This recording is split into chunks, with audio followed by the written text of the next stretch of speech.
Hello, hello, and welcome back to Poetryspective Online. This is Poetryspective number 79. We've had a couple more live shows since we last did one of these online ones. Some absolutely fantastic stuff, as always. We've got quite a lot of the open mic performances from those shows in this video presentation, so something to enjoy there. Particularly nice in the most recent one to see some new performers. And certainly you'll see some of those tonight. So in this video, so that's something to look forward to and something that we really appreciate. You know, if you do know people who've never been down to Poetryspective before, you know, interested in coming and performing on our open mic, you know, we always love to see new people. So yeah, that was really nice. I guess start with a couple of apologies, if you want to call them that. So we have, as you're probably aware, moved this till Wednesday night this week. Couple of reasons for that. The first one is that our Tuesday night actually clashes with another live poetry show in Melbourne, the Passionate Tongues. So we sort of wanted to avoid that clash, so we will actually be moving this to Wednesdays on an ongoing basis. The other one, which we were calling a technical issue, was kind of actually related to our feature performer. So ARIELLE Cottingham has been suffering from tonsillitis for the last few days. Unfortunately, she hasn't been able to do her recordings because of that. We will be featuring her soon, but that means that we actually don't have a feature performance for tonight. We do, however, just have a little small taster from ARIELLE that she did manage to record before she fell ill. So that'll be right after this video. So there's your first little treat.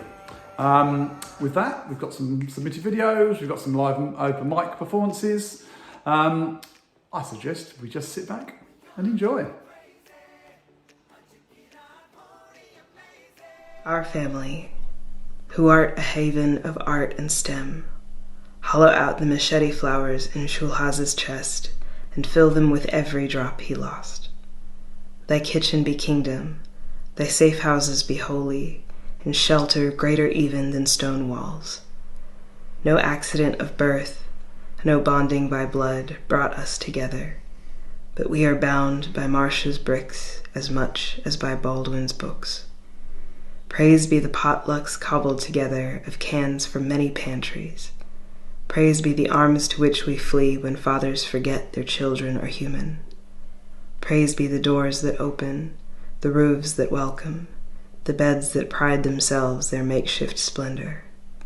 O holiest of laughters, O sovereign embrace, ours is the pride, the power, and existence, now and forever. Hail, Lap's daughter, Ge of rebels, our pride, our power, and our existence. To you we cry, children beyond gender. Of you we beg for the bonds of riots, searching for family found in exile. Turn then, most badass of advocates, thine arms of protection toward us. Lead us in protest, and paint the prismatic rage of our people on every flag, O vigilant, O furious, O resilient Lap's daughter. Holy Self, upon the first awakening, through your queering many were lost, becoming adopted children of the found family and riding alongside the Lap's daughter. They were revived from dysphoria by the euphoria of a body inhabited by you, Holy Self, who are given back to us by ourselves. Enlighten the minds of unbelievers. Incline their wills to trust our existence, to celebrate our power, and to revel in our pride. Teach them how to welcome and shatter their denial of you.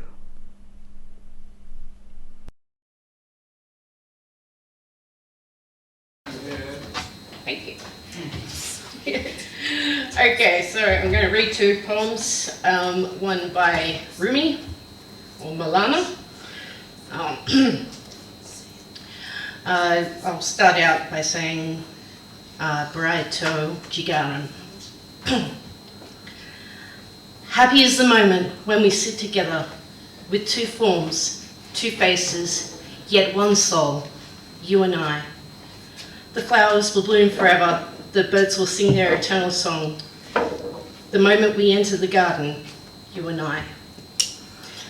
The stars of heaven will come out to watch us, and we will show them the light of a full moon, you and I. No more thought of you and I, just the bliss of union, joyous, alive, free of care, you and I.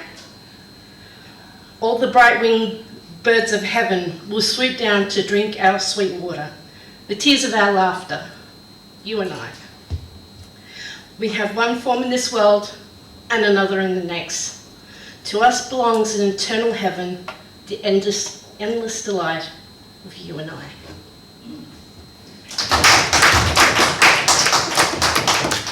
Okay, so the next one, if we can get it open, is called Here Are Girls Like Lions by Elizabeth Hewer. Here are girls like lions. Here are girls like howling wolves. Here are girls with such big teeth. Here are girls who play tug-of-war with your heart, your wishbone, or your throat. Oh, here are girls with cold, bright eyes and claws, like dragons. Here are girls that can't breathe air, only fire. Here are girls who carry kindness and katanas in their rucksacks because they never know which one they'll need. How do you tame girls with wildfire limbs? How do you hold girls with hurricane hands? Oh, you can't. Humble hungerer, you've just got to help them rise. Now, I'm going to start off with a piece in celebration of International Women's Day yesterday. This is Christina Rossetti. I particularly like this one.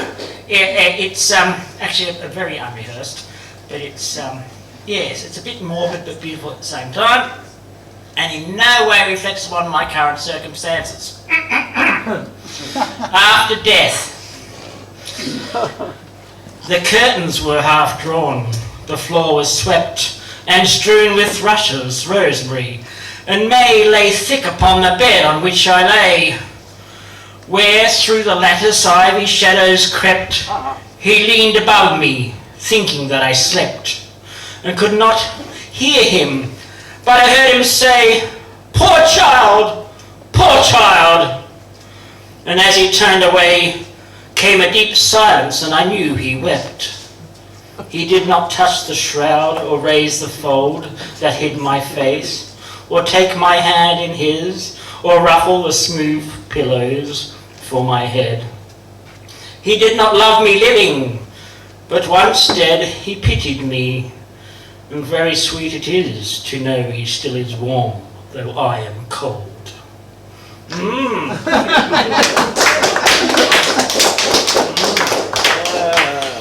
Yes, now,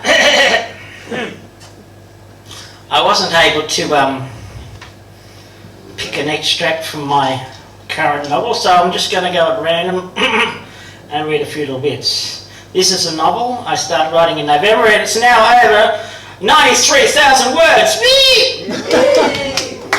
Okay, so here we go. So why the Overlord did ring you so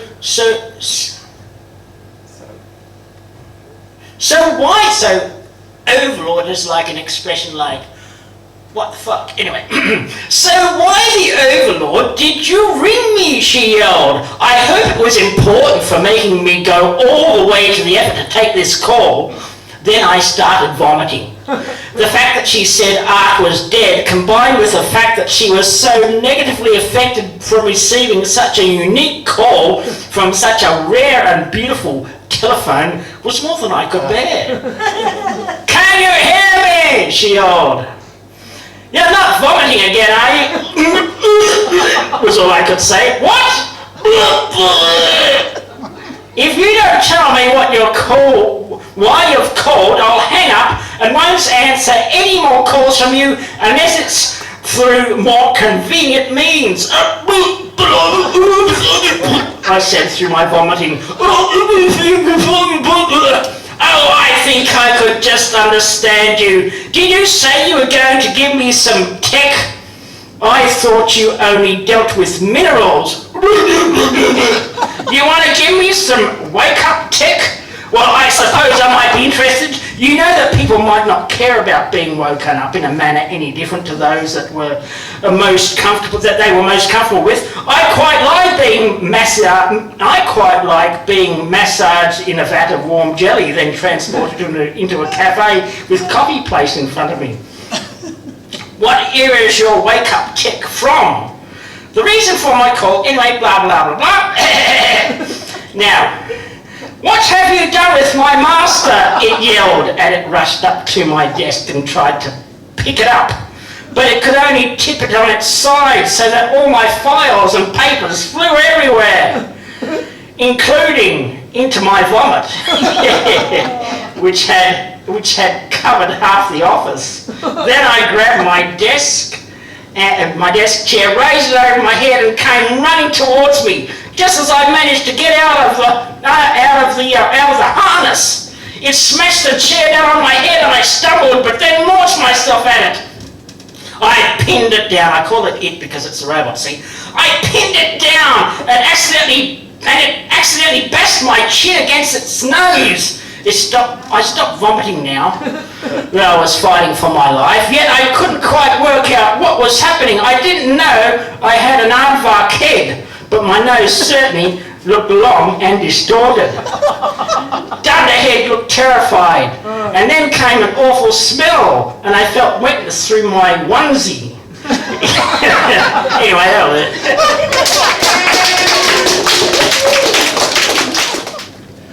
The next man I asked for a divorce, provided I ever remarry, of course, better be a bit more bloody upset about it than the guy I just gave the arse.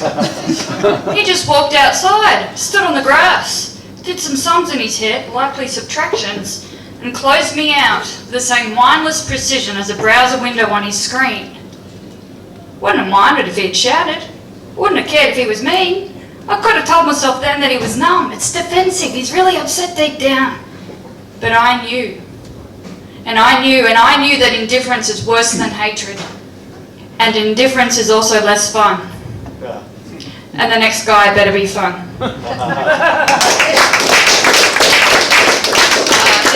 This next one comes from a chat book I'm working on about my experiences on Tinder. It's called Lucky Earrings. Should I wear them today? These glorious shaggy things I bought on impulse because I could not resist their glitter. And if I wore them today, they could become lucky.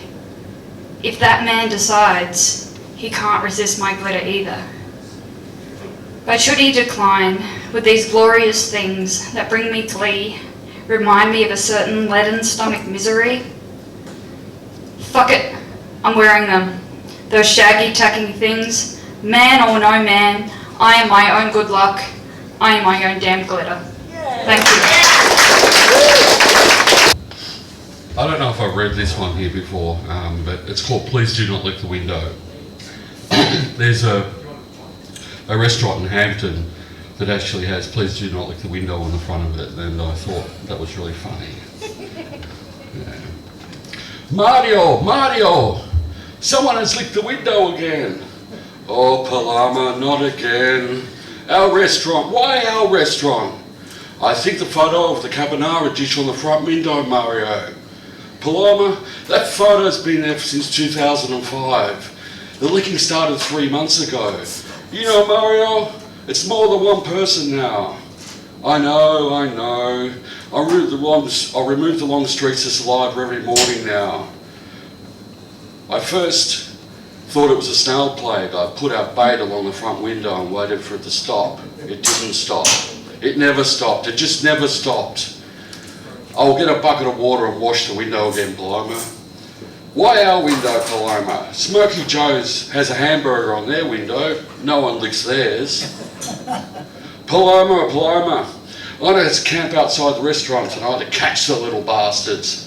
Mario, I've told you not to use that word. You know it upsets me. Okay, Paloma. I'm still camping out there tonight. It was a Thursday night and Mario and Paloma finally closed the restaurant at 10 p.m. The staff left by 20 past 10. Mario placed a comfortable chair, a thermos and determination in front of the glass sliding door of the restaurant. A perfect vantage point to catch the slimy lickers. I want to catch those bastards tonight. Oh, whoops. Oh, hang on. Oh, Paloma's not here. I can swear all I like. What's wrong with swearing every now and then? I heard it's good for your heart. Bloody bastards. I don't know if I'll catch them, but hey, I'll try. Maybe I'll hit them with a mop. Or maybe I'll tell them to go up to Smokey Joe's window. He has a greasy, tasty hamburger on the front of his. 12 a.m, no sign of them. It's getting a little cold out here. 2 a.m, no sign of them. What am I doing at this hour? I know that it's only a little saliva, but you know, I could be peeling potatoes instead of cleaning the window every morning. 6:37 a.m, Mario woke up. He looked up the window. Ah! Those slimy lickers came when I was asleep. I'm getting a little too old for this game. Then it hit Mario. I put a polite sign on the window above the carbonara dish. Please do not lick the window. You wouldn't believe it, the licking stopped straight away. A few days later, he bumped into Joe. Oh, Mario, I don't know why people do it. It started licking my juicy hamburger in the front window. What sort of sick person does that, Mario? Not sure, Joe. Good luck trying to catch the slimy lickers.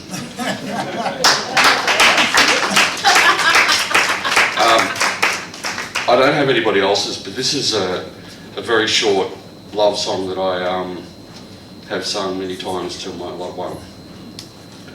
I want you, you. All I want is you, you. All I want is you. I'll give you stars above, sun on the brightest day.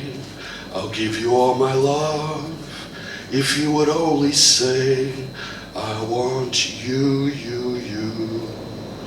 All I want is you, you. All I want is you. Thank you.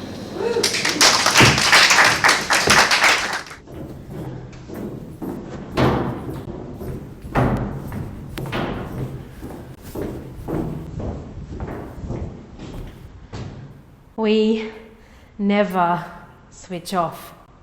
And is it any wonder we've got so many balls in the air? They're pockets. See? We can't surreptitiously fondle ours like you do on the train, at work, on the couch, in a queue, at the cricket, in a lift. We too manipulate constantly to avoid dropping the ball, because that shit'll get you killed, man. We keep juggling until the terror is back in the back of our minds. We keep cool. We keep our shirts on. We keep our hands where you can see them. We keep cracking this perfect non-committal smile like the dropped egg's thick yolk reminiscent of the blood that stained the grouting that one time, but he didn't mean it. We're on our hands and knees, scrubbing, to ensure we don't end up on the evening news. We run surveillance. We run to the other side of the street.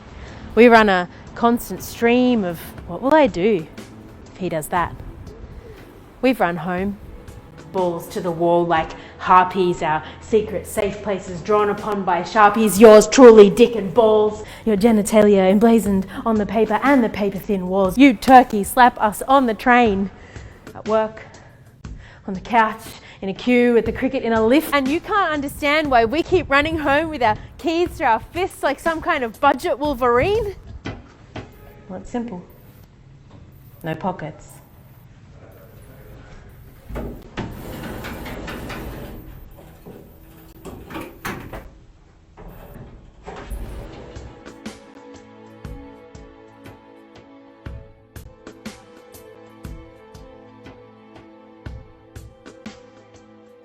This is my first time, so I'm very excited. So I'm going to read mine first and then one of my mum's next, because she's really good.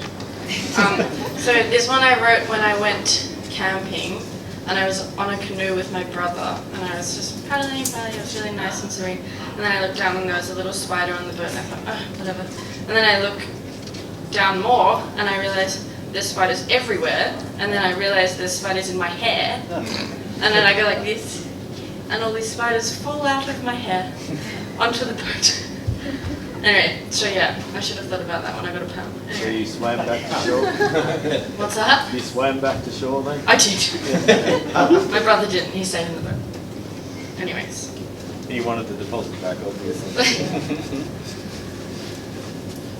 Roll up, the bugs are coming for me. With silver parachutes, a show for me. Strung from nowhere to nowhere. That's where I must be. Dust-heavy, mighty acrobats, trained by the wind. The sky a trapeze, biggest in the world. I'm untrained, with skin that crawls and cartwheels to the touch. Filmy eyes blink to clear gossamer sleep from 8 hours spun shut. You shouldn't perform blind, not even the most daring acts. He told me I looked seductive on my plastic inflatable. Bedded breath, damp and sweating from the inside. I have 8 limbs that are swollen, nonetheless a part in the act. How marvelous. The bugs get distracted more easily here where hot skin is tempered by granite. The magician's final trick, I blend into the trees, no more flesh than silver gums lent in earnest toward the water. I wonder why the dead trees stand the tallest. An argent ape high wire only for those most experienced. The Stylosanthus crowd looks up in awe, all red, tongue and teeth imitating a show-stopping flame. I shake my hair loose from the spinneret, fiery thread that weaves its way around my peripheral. My webs are gold. So here, take my head for a nest. Let it harbor your safety. Let the river catch the rain. Let green hides amongst silver until the snow is over. It's not me that's seductive. I can't be. I have spiders in my hair.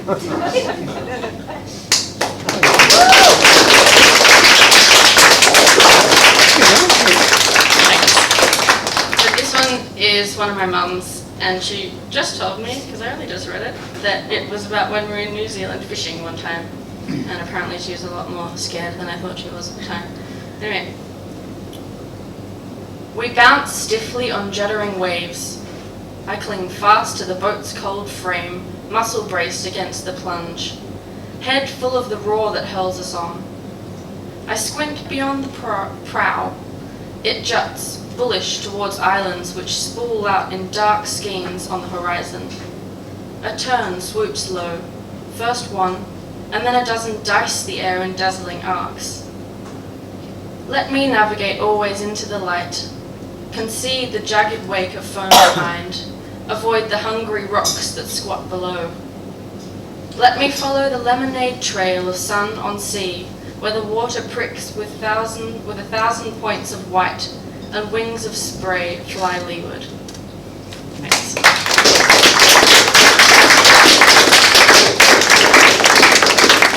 Thank you, my lovely daughter. I'm going to read one, first of all, one of my favourite poems, and this is because of International Women's Day, and this is by Gwen Harwood. It's called At Mornington. It is about women's friendship. They told me that when I was taken to the sea's edge for the first time, I leapt from my father's arms and was caught by a wave and rolled like a doll among rattling shells. And I seemed to remember my father fully clothed, still streaming with water, half comforting, half angry. And indeed, I remember believing as a child I could walk on water. The next wave, the next wave. It was only a matter of balance. On what flood are they born, these memories of early childhood, iridescent, fugitive as light in a sea-wet shell?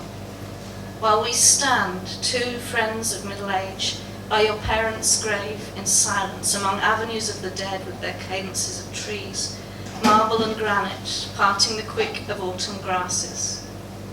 We have the wholeness of this day to share as we will between us.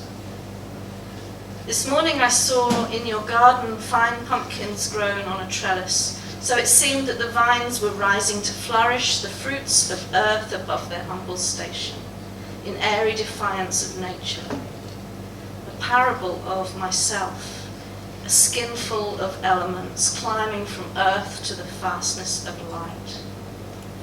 Now come to that time of life when our bones begin to wear us, to settle our flesh in final shape, as the drying face of land rose out of earth's seamless waters. I dreamed once, long ago, that we walked among day-bright flowers to a bench in the Brisbane gardens with a pitcher of water between us, and stayed for a whole day talking and drinking the water. Then, as night fell, you said, "There's still some water left over." We have one day, only one, but more than enough to refresh us. At your side among the graves I think of death no more than when, secure in my father's arms, I laughed at a hollowed pumpkin with candle flame for eyesight.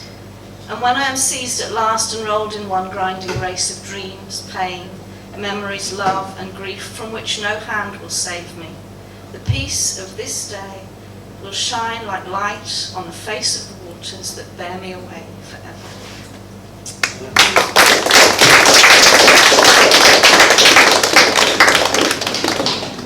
And this one, I think I've probably read it before, but it got third prize at the weekend in the MPU poetry competition, so I'm celebrating. It's called Losing the Bees. Tipped on its back, the bee waggles itself further into sand. It is damp, its frayed wings folded, gummed back, they quiver. I find a pebble, small apian arc, turn the bee gingerly, move it to dry tussock grass. It shakes the clogging shingle from its wings. My mother never liked to share her garden with the bees. They lurked in the flap of wind-dried sheets. She gathered them in. Blinded in self-defense, they'd sting her hands with kamikaze venom. My father was unscathed. In the shed, propped on a step, I'd crane to see him raise the heavy lid. Maddened, that great thrum of busyness would rise, audible through the pain. Bees scattered, skirled around my veiled father. Squirting smoke to gentle the mob, he'd lift the wooden frames, their sweet waxen cells crusted with honey like upturned gaudy spires. Winter and snow.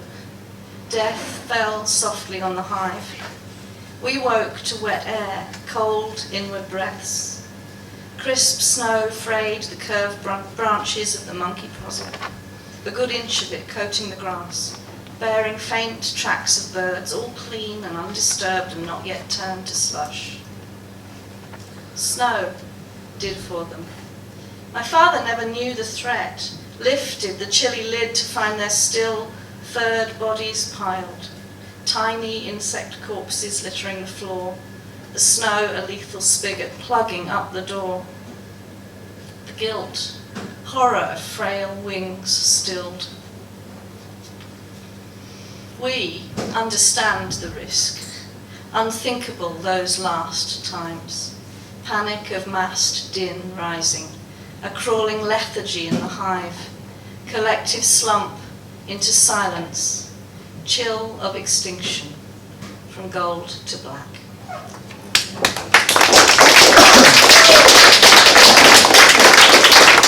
Hi Lish, hi Colin. This is a short poem. Don't even know what it's called, but we'll just get on with it. Thanks for having me. There's gold in them thar hills, he said, that old man with rancid breath. There's gold in them thar hills, he said, and so I slaved on near to death to draw from hills their fabled wealth until the years turned rascal ran and time had stolen youth and health, thanks to that ancient farty man. "There's gold in them thar quills," he said, that sly old coot with festy mouth. "There's gold in them thar quills," he cried, and so I slaved on in the south to find that touchstone wit from art, sift word from riddle and distill. Why, I'll hear no more that ancient fart, for you see, there's gold in them thar bills. Thank you very much. Thanks, everyone. I'm going to take you for a journey through the gory minutiae of childbirth. Nice. Whether you like it or not. The first poem is by the American poet Kevin Young, and it's called Crowning. It was published in the New Yorker. Now that knowing means nothing, now that you are more born than being, more awake than awaited, since I've seen your hair deep inside mother, a glimpse, grass in late winter, early spring, watching your mother's pursed, throbbing, purpled power, her pushing you for 1 whole hour, 2, almost 3, almost out, maybe never.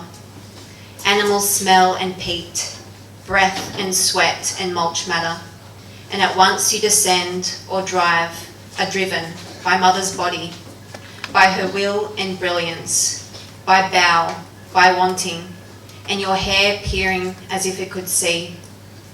And I saw you storming forth, taproot, your cap of hair half in, half out, and wait, hold it there, the doctors say. And she, squeezing my hand, her face full of fire, then groaning your face out like a flower, blood bloom, crocused into air, shoulders, and the long cord still rooting you to each other, to the other world, into this afterlife among us living. The cord I cut like an iris, pulsing, and then you wet against mother's chest, still purple, not blue, not yet red, no cry, warming now opening your eyes midnight blue in the black blue dawn.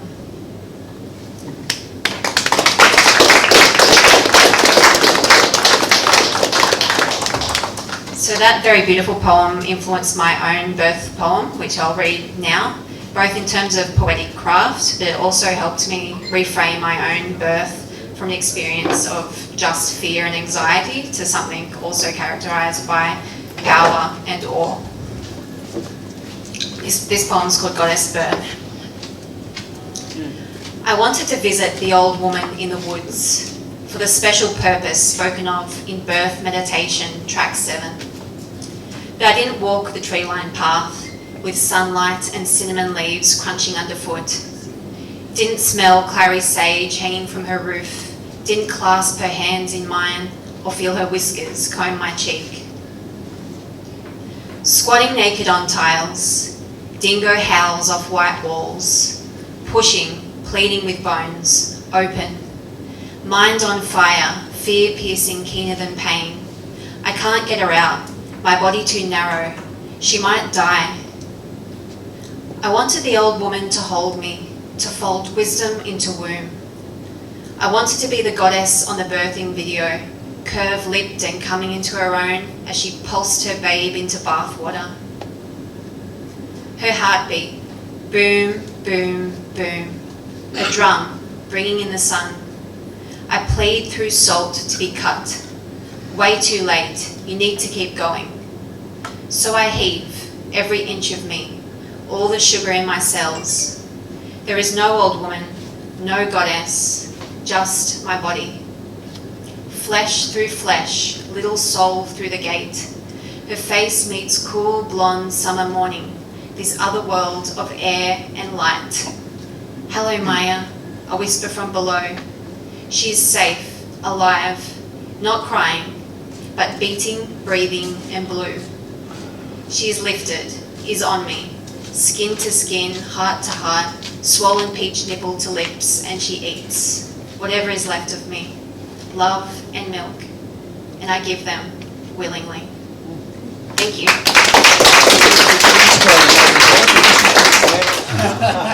Your little brains are worn out, aren't they? He's a pretty revy guy.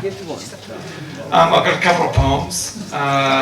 We've been in, since lockdown, my girlfriend and I have had a little tour around the snowy regions of Victoria, which means we argue every day about 4 o'clock.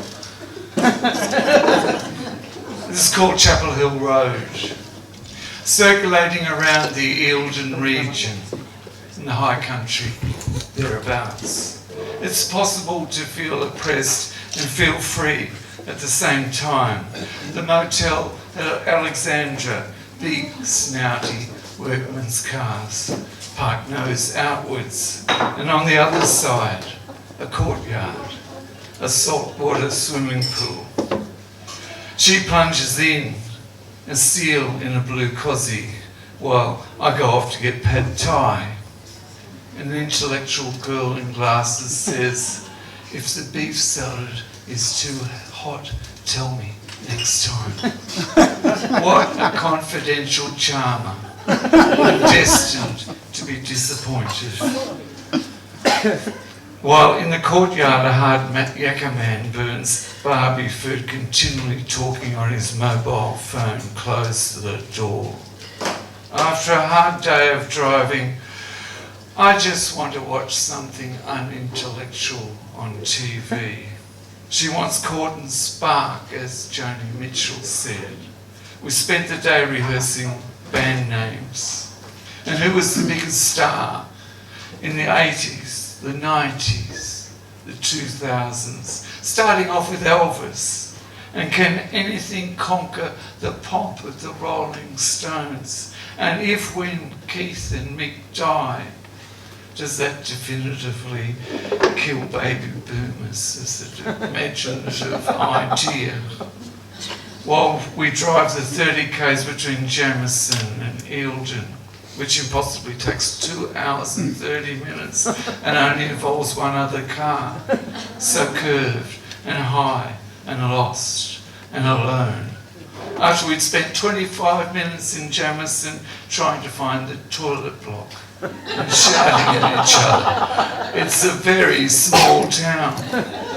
After we'd been diverted onto the Chapel Hill Road and stopped at the historical marker where the chapel had been. After a hit-and-run jet ski tower had run an old couple off the main road, a pyre of smoke.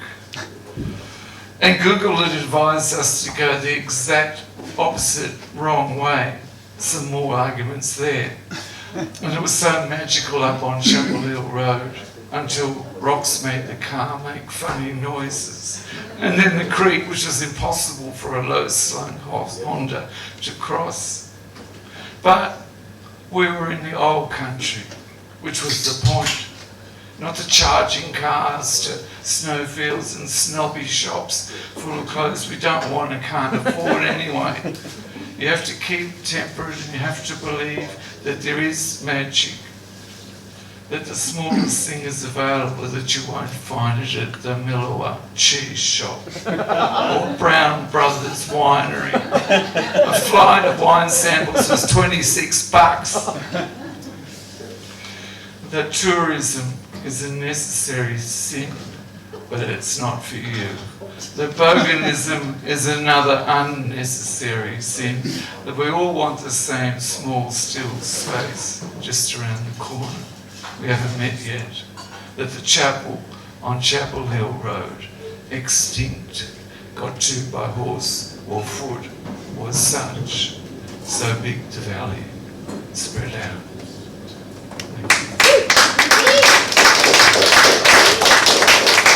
This poem also references Joni Mitchell. I don't even really like Joni Mitchell, but she just keeps popping up. What can you do? I've been doing poems about suburban Melbourne, but this sort of slid off to suburbia around the world because I'm an international person as well. As Joni Mitchell said, the hissing of summer lawns.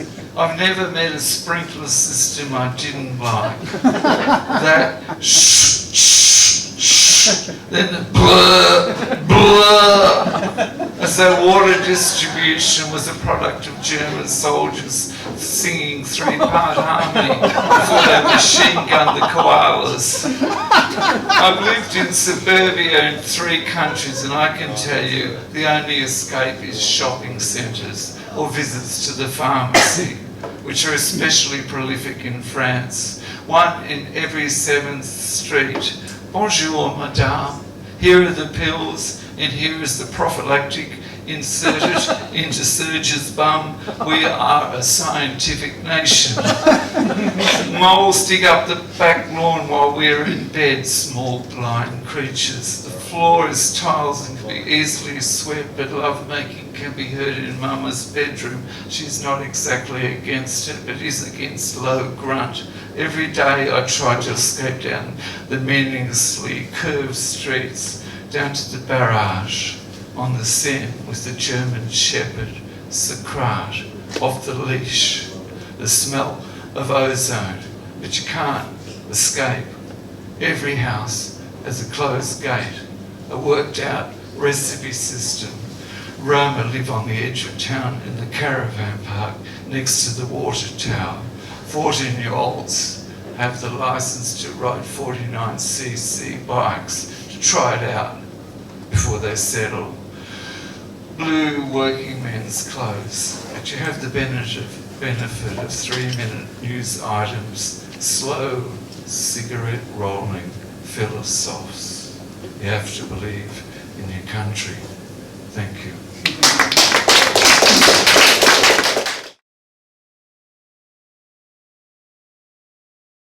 His domain is virtual. Stars of his universe, pixels on a screen. His primary social interface of the graphical user kind, speaking in acronyms, breathing code like air. The closest he's been to a tree is his remote brain's hierarchical file structure, delving into Bine-Hex mysteries, technonomicons writ by engineers and programmers. He is the perfect human interface, consumed by the machine.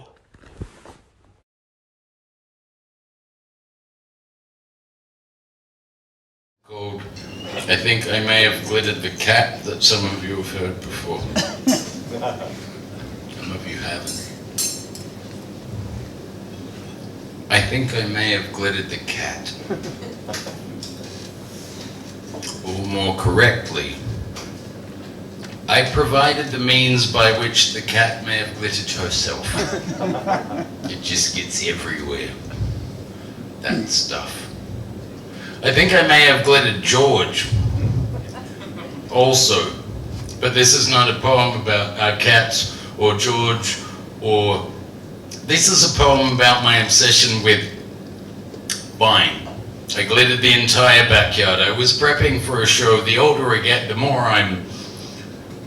There were glow sticks, and also, yes, I'm a fucking toddler. The older I get, the more I like shiny things that sparkle and flash. I like a little pizzazz, but in a shoddy way. Novelty trinkets, $2 shop everything. I don't know when it started, this glitter business.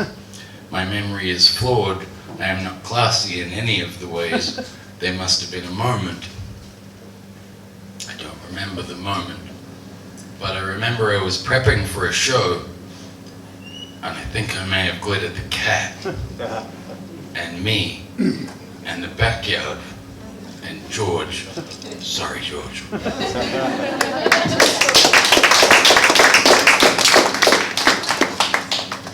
And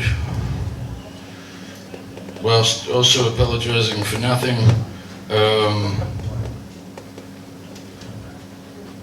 for Sean, because it fits with, you know, the things that he did.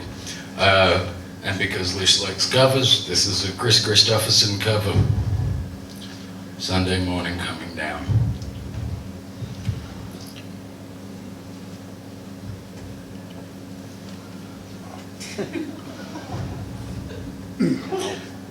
Well, I woke up Sunday morning with no way to hold my head that didn't hurt. And I had for breakfast Wasn't bad, so I had one more for dessert. Then I fumbled through my closet for my clothes and found my cleanest dirty vest. And I shaved my face and combed my hair and stumbled down the stairs to meet the day. I'd smoked my brains the night before on cigarettes and songs that I'd been picking. But I lit my first and watched a small kid cussing at a can that he was kicking. Then I crossed the empty street and caught the Sunday smell of someone frying chicken. And it took me back to something that I'd lost somehow, somewhere along the way.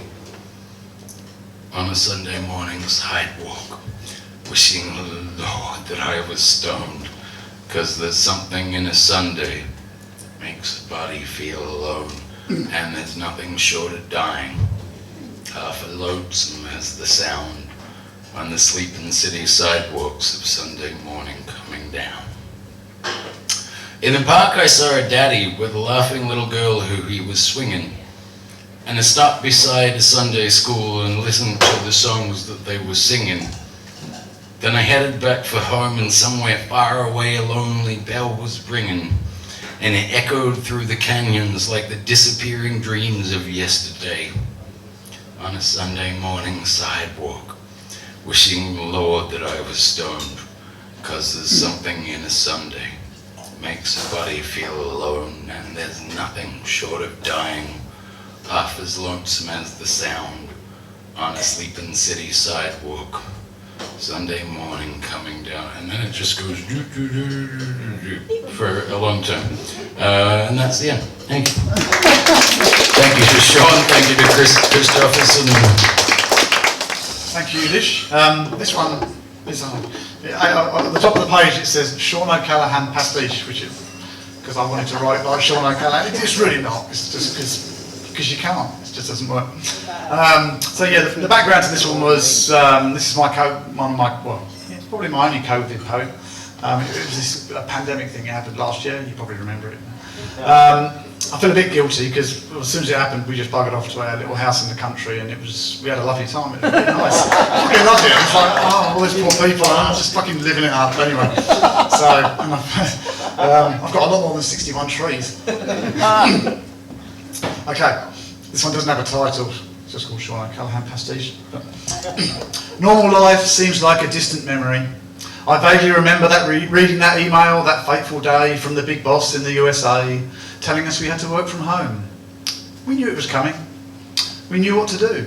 The off-grid house we built in the country was not supposed to be a refuge. It was supposed to be a place to retire to, but here we are. I've got to imagine I'm still on top of a mountain, by the way, I forgot one. The red wine room repurposed into my office with a forest view. Sure beats the vista of cubicles from my regular cell, a living hell. My meeting room has 4 wheels. One day it's atop Mount Glasgow, like now. Or not. Next is out of the neighbouring farmer's paddock. Cows to the left of me, sheep to the right. Here I am, stuck in the middle, with a ewe. I just wish I could fly like an eagle. Oh, look, an eagle! During the early days, the great toilet roll crisis, I channeled my inner steampunk and converted an old fixed-wheel bicycle into a patented butt cleaner. I removed the saddle, added some stiff brushes to the rear wheel. It worked like a dream. Until I decided to give it a try pedalling in reverse. On an afternoon walk on a rainy day a couple of weeks back, the sun finally peeked out through the clouds, making a stunning rainbow, one end of which was on our land. Alex rushed to the end of the rainbow, but instead of a pot of gold, all she found was some kangaroo shit and a faded empty can of VB. On a dead calm, full moon night, the magpies were singing, thinking it was morning. Their beautiful, eerie, misguided warbling, almost deafening. "Shut up, you noisy pricks," I shouted. To no avail. We wake up with the light these days. Well, actually we wake up with the pitter-patter of Archie, wanting to go out to do his business and then get his breakfast. It wouldn't be so bad, except the sneaky little shit makes it a little earlier each morning, on account of the breakfast element of this routine. Who would have thought that a trip into Maryborough would become an exciting highlight of the week.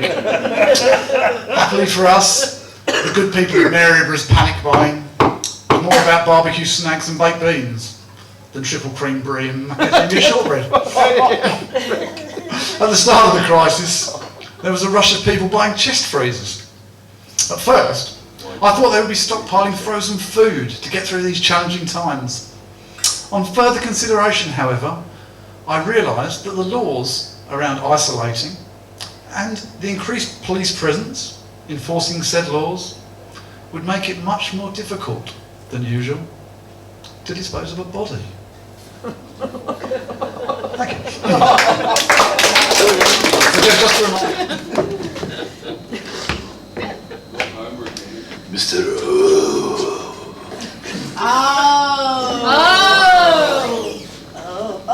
And now we're going to figure out where the 13th line is.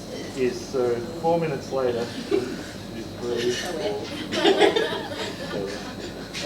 6, 7, 8, 9, 10, 11, 12, 13. Ah, it was there. Right, okay. Oh, 3 after the next number.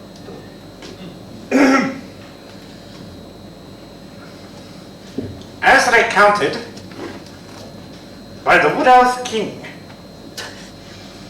Do not be shy, Telemachus. You sailed over the sea to ask about your father, where the earth hides him, what his fate might be. So, hurry now to Nestor, Lord of Horses. Learn what advice he may has in mind for you. Supplicate him yourself, and he will tell you the truth.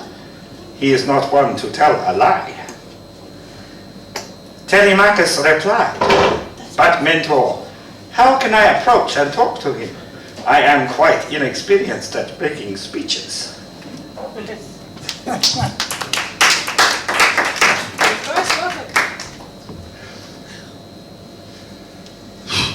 Hard to breathe in that thing. Or it's just hard to breathe at all.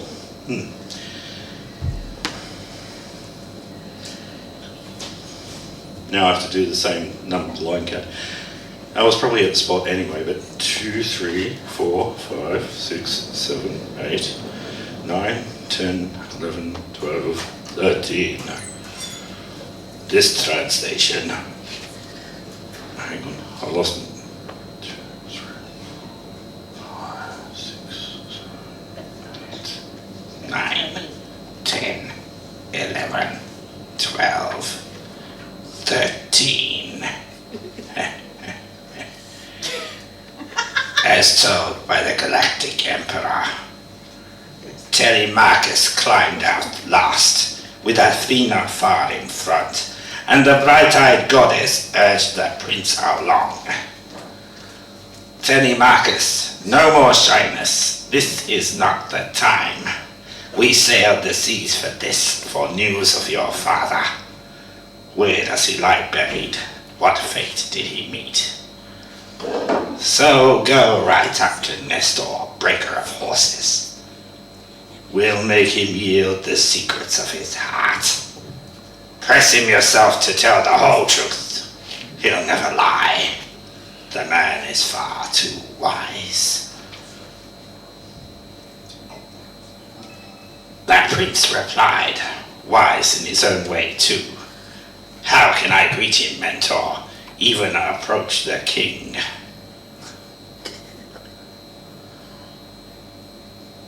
I am hardly adept at subtle conversation. Someone my age might feel shy. What's more, interrogating an older man. Slightly more than 13 lines, but there you go. Thanks, Lish. I've got 2 poems tonight, one retrospective and one my own. The retrospective one is really powerful and yeah, it really moved me, so I'll read mine first. This first poem is about love and aliens. The alien stories are true, and so is the love story. It's called Close Encounters. The moment you doubt you can fly, you cease forever to be able to do it. J. M. Barrie, 1904. Your voice held an urgency. You have to see this. A long line of lights moving across the night sky, otherworldly. Aliens exist, we whispered. Waking to suburban crop circles, the couch grass burnt your childhood memory of signs. The body falls going nowhere on cusp of dreams, all the little and big mysteries, God and birth and time and other big ticket items. I can't believe it's not butter and celebrity survivor. And do we ever truly believe that we can die? Coincidence is a tuning fork you only heard because you were listening. And then there is love, suspending the universal laws of everything. Turns out that string of lights belonged to Elon Musk, another multi-million-dollar space project advancing mankind or some such. And you and I, in love, remain two aliens plotting, with each brief encounter, our earthly invasion.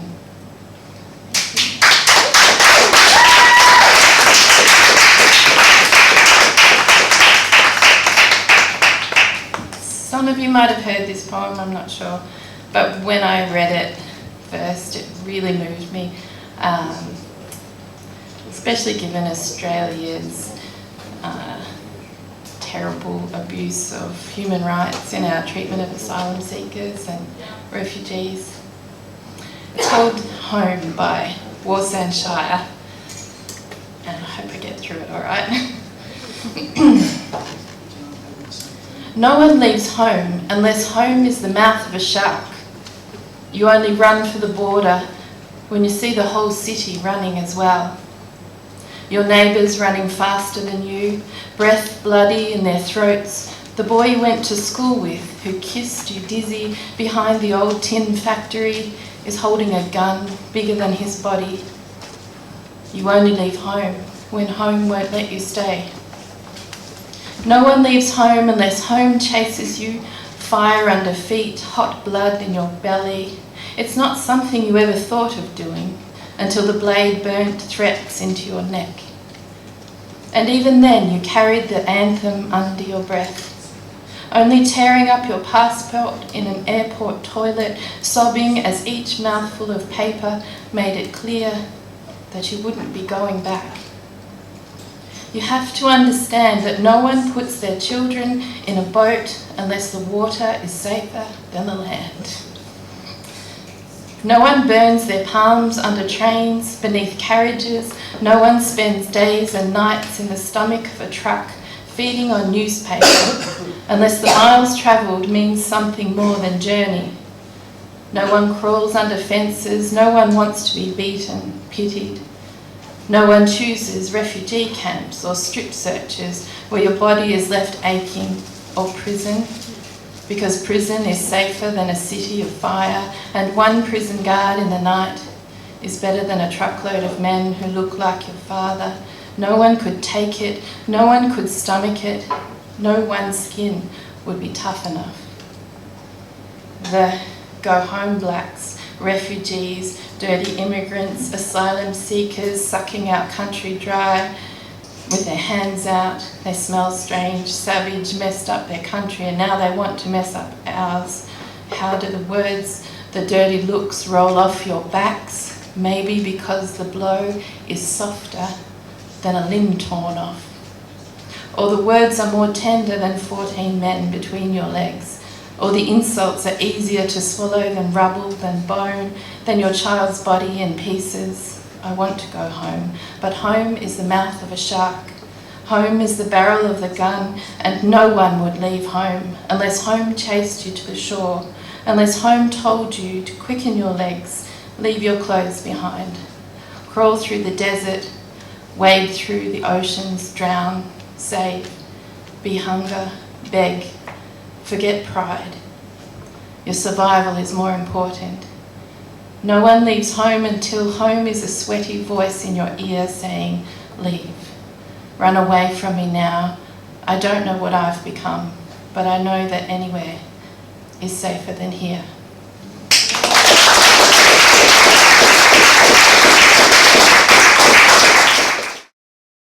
When I get dressed and go out.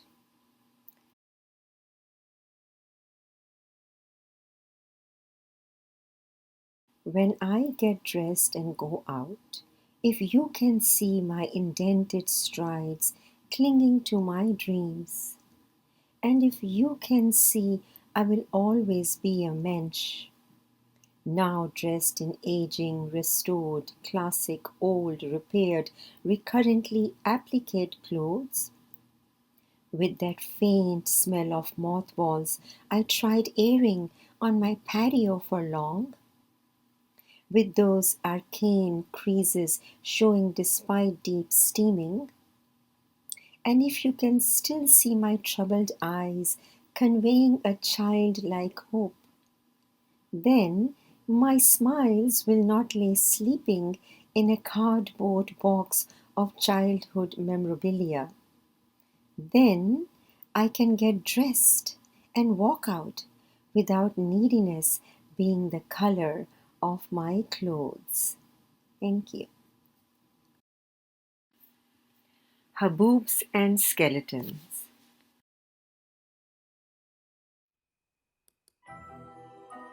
We abound in messes that make a lot of noise, that slip through even tiny grains on smooth wooden planks, and our own flaws which we cartwheel away into fields unknown, pushing the hay bales to turn like rolls, which we think only we can see and hide in haboobs, which when they hit epoxy floors they shatter like brittle bones, held up as skeletons in musty cupboards, who know us better than we do, and looking at another directly in the eye with bravado and a pointing finger will not help if our skeletons haven't bathed since we shoved them into the cupboard. Thank you. The Eyes of Valentine. Eyes are generally wise, lived eons flying on ancient prayers, lived with you, with me, in me, and outside like old sages knotted, their pignut hickory walking sticks snoring on their side, knowing more than sages do. The curve, the slant, the paint brushes the eyes hold, shivers smolder in cold winter icy winds, and red air quivers in loos of deep summer India, or could be anywhere.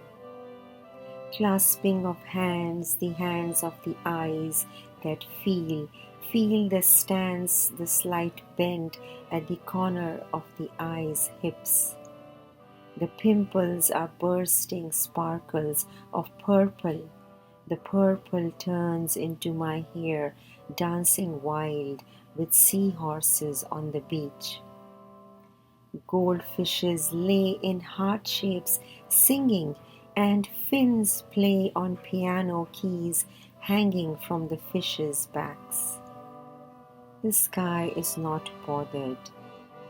I am bothered when my eyes look into yours and you turn your head away. Thank you. And people have been asking me for bios. It's really embarrassing, doing your own bio. Write a bio. So I'll read you the bio that I've written for these things I'm doing.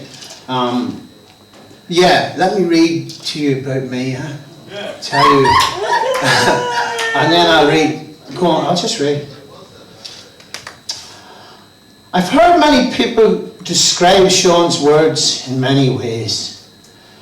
Some have said on reading the earlier works of Sean, that fella suffers a serious diarrhea of ideas in a world constipated with emotion, in a world gone mad and forever changing. Sean's words have remained as irrelevant now as at any time in the past. Some of Sean's better middle period works are the most well known, relatable to the everyman. Works like banging the toe on the corner of the bed and the old classic shin against the tow bar.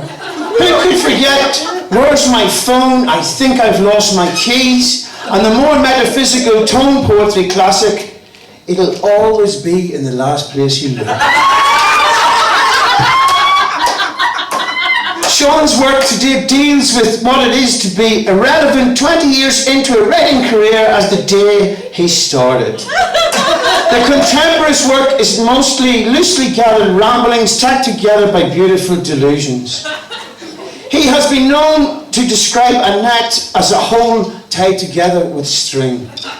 A poetry half William McGonagall, half Rumi, half Nordic Irish, full bipolar. Today Sean will be reading the liner notes from his upcoming LP, The Sunshine Psychedelia Experience, from the ongoing saga, Sunshine Psychedelia. A voyage from the sofa to the fridge, to the sofa, to the garage, to the sofa, to the fridge, to the sofa, to bed most days. Let's waste no more time on talking about Sean. Let's just humour him by pretending we enjoy his words and enable the delusions that keep the work, however irrelevant, ongoing. Sean O'Callaghan, everybody. Lying to yourself for a reason at least involves some sort of reason.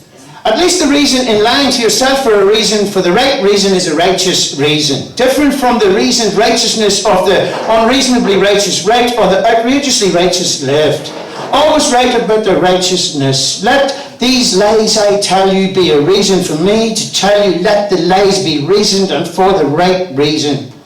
And be as unreasonable as they can be to the liars who say they tell the truth. Liars who preach truth, lie the fuck down away from me. Come forward, you beautiful liars. Let's lie down somewhere together. Take it real easy for a while. Enough go-getters are getting to go on. I'm tired of go-getting. I'm getting slow, getting more done. Taking it easy like the Cadbury's caramel rabbit. Like the tortoise in the hare and tortoise. Slowing down until it seems stop but never stop. Always going slowly but always going. No blowing loads too early. Learning the lessons of go-getting, exhaustion, and letting go slowly on and on and on, enduring as long as your long should be. Thank you very much.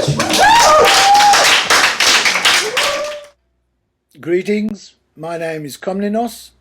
I'm a poet. I wrote the consumer rap for a project called Eye of the Law.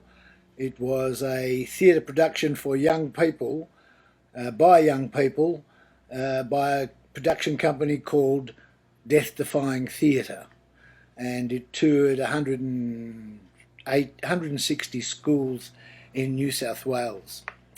Now, I'm a bit old to be a rapper, but I'm going to read it for you now. When you spend your bucks, get your money's worth. Is it safe for you? Is it friendly to earth? I've got rights because I've got the cash. If you pay on credit, don't get rash. You can ask somebody if in doubt. Just take your time and check it all out.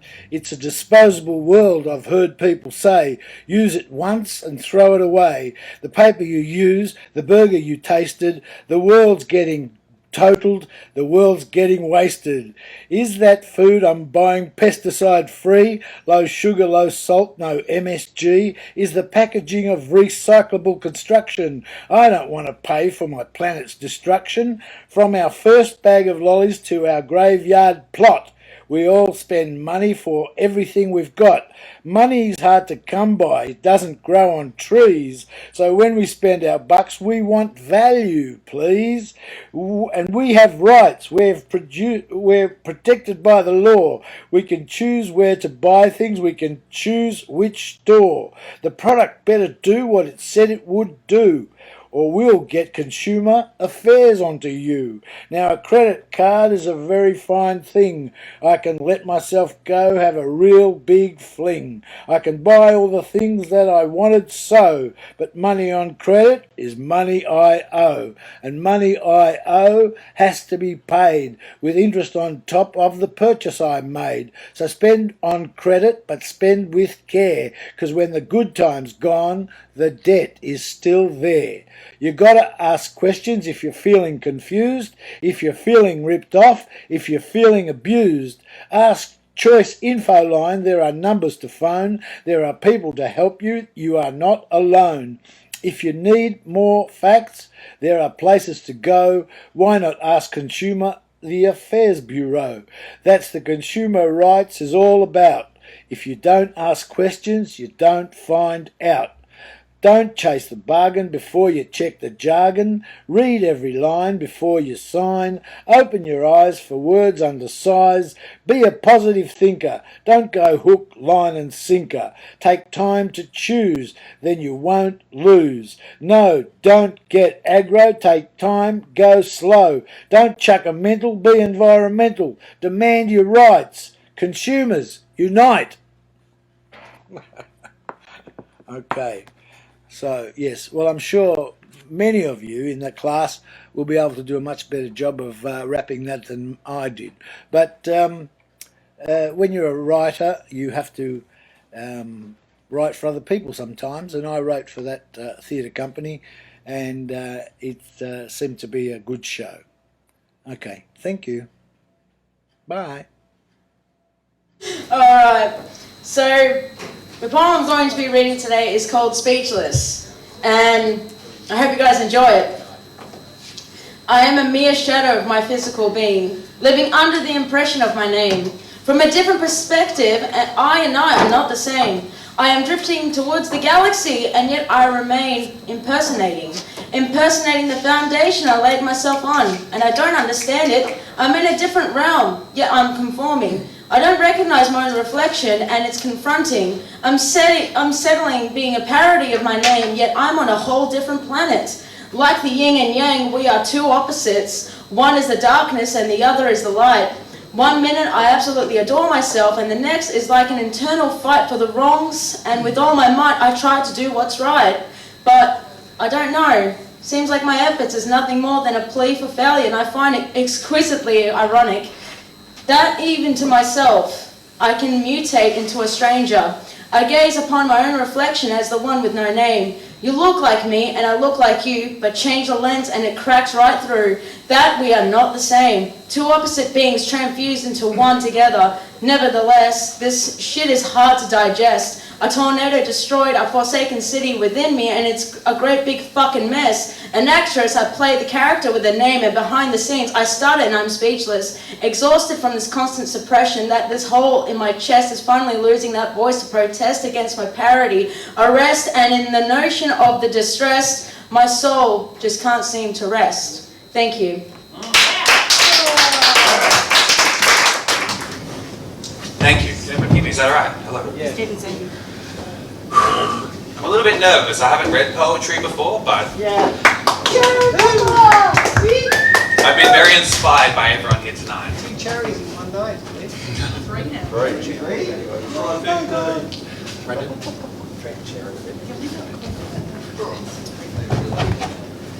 Is that better? Yeah, it's better. Fair enough. Okay, so I'm going to read 2 poems tonight. The first one is by Richard Sykin. So I dated this boy for 3 weeks, very long time. And it was a terrible relationship, but he bought me gifts, and one of them was a book of poems by this author called Crush. And I've never read poetry before then, and I just didn't think much of it, but then I read this book and I don't know, just coming into like a new queer relationship. This book's called Crush. And it's just about this man's relationship with his partner who was suffering from HIV and his thoughts on that. So this first poem is called A Primer for the Small Weird Loves.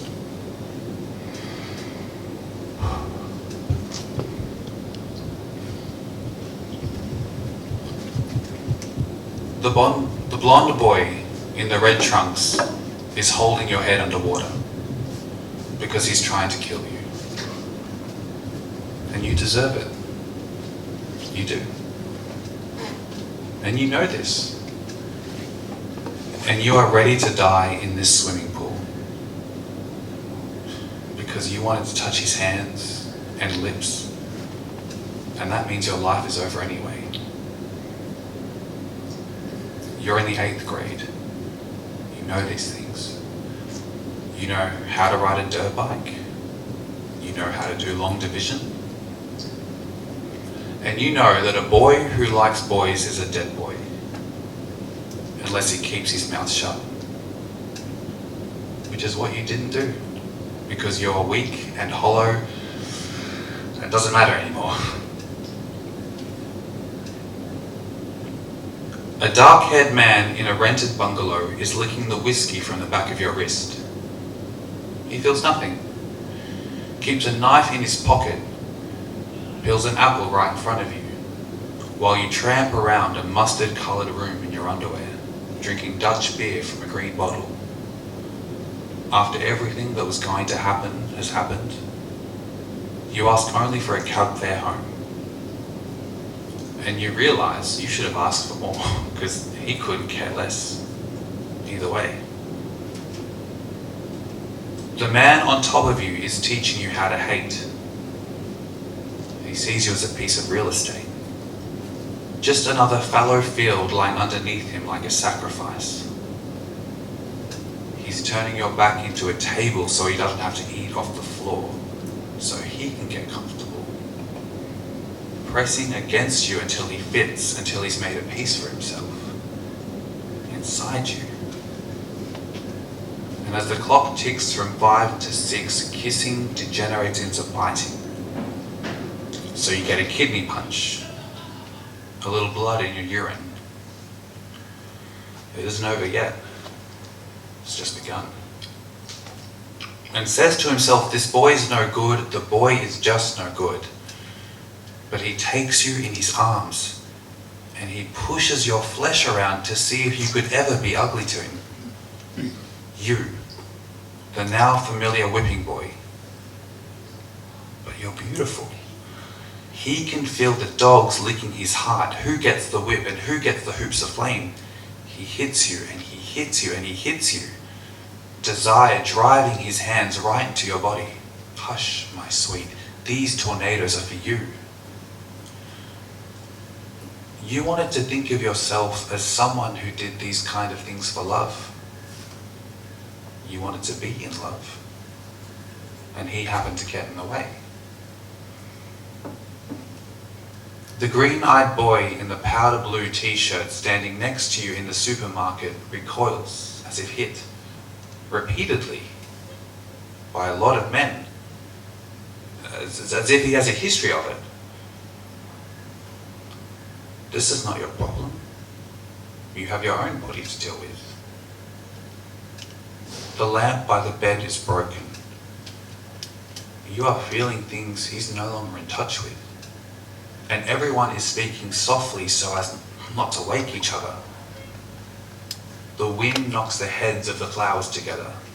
Steam rises from every cup at every table at once. Things happen all the time that happen every minute that have nothing to do with us. So you say you want a deathbed scene. The knowledge that comes before knowledge. And you want it dirty. And no one can ever figure out what you want. And you won't tell them. And you realise the one person in the world who loves you isn't the one you thought it would be. And you don't trust him to love you in a way you would enjoy. And the boy who loves you the wrong way is filthy. And the boy who loves you the wrong way keeps weakening. You thought if you handed over your body, he'd do something interesting. The stranger says there are no more couches and you'll have to sleep in your bed. And you try to warn him, you tell him you will want to get inside him and ruin him. But he doesn't listen. You do this, you do. You take the things you love and tear them apart, or you pin them down with your body and pretend they're yours. So, you kiss him. He doesn't move. He doesn't pull away. And you keep on kissing him. And he hasn't moved. He's frozen. And you've kissed him. And he'll never forgive you. But maybe now, he might leave you alone. Thank you.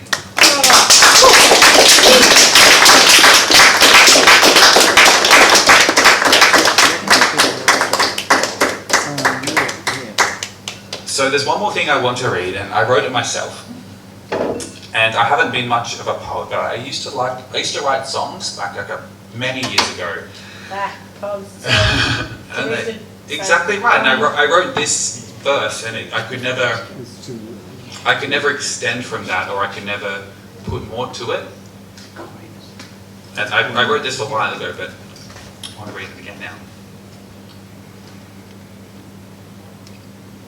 As I run over the edge, my body turns to dust. My soul just drifts away into a cloudless sky above. Into a place that is not real, where I'm born again brand new. And I'm a vision of myself, I'm just someone who is true. But then I open up my eyes. And I'm still standing on that edge. And I'm too scared to make a step. So I go back and I crawl back into bed. And I just pray that one day, in that fleeting moment, I'll make that step. Anyway, thank you guys so much for your time.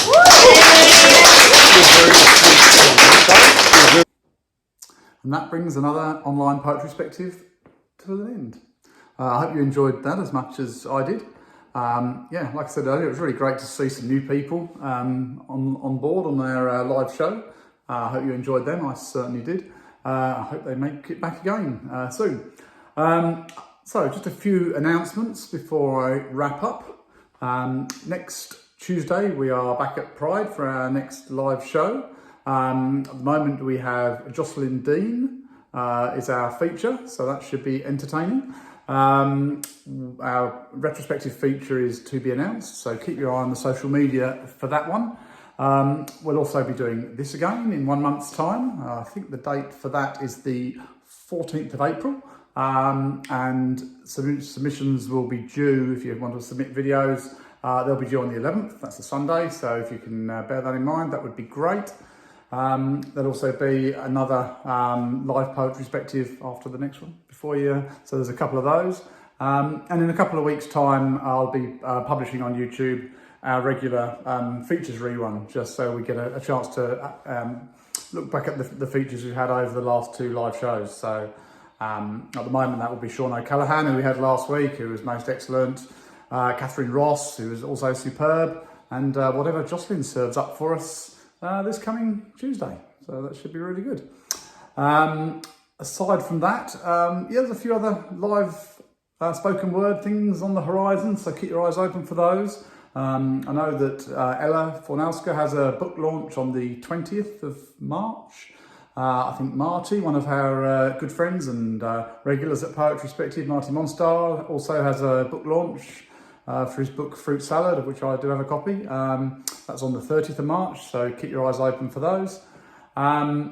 Aside from that, please take care, look after yourselves, have a lovely time, and I hope to see as many of you as possible at Pride sometime soon. Enjoy. Bye now.